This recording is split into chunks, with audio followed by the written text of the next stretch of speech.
Donc le projet naît par accident parce que, voilà, parce que à la base on me parle d'un festival autour du foot et que je m'aperçois qu'il n'y a que une programmation autour du foot masculin, ou en tout cas qui ne questionne absolument pas le foot pratiqué par d'autres, ni par les handicapés, ni par les femmes, ni voilà.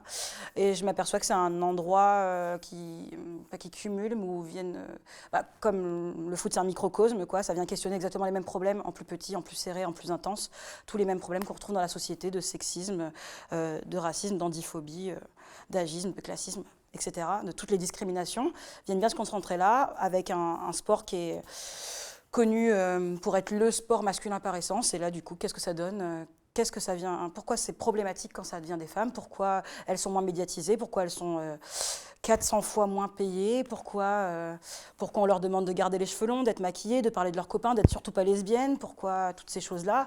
Pourquoi on adore les sportives noires, arabes quand elles sont sportives, mais en dehors de ça, non ?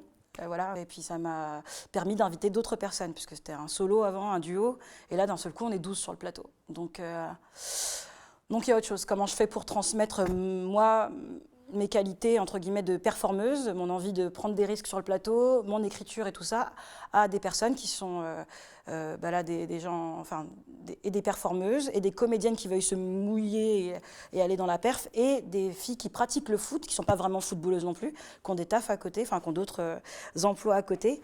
Et voilà. Après, moi, j'ai rencontré un gros problème, c'est que je me suis retrouvée avec...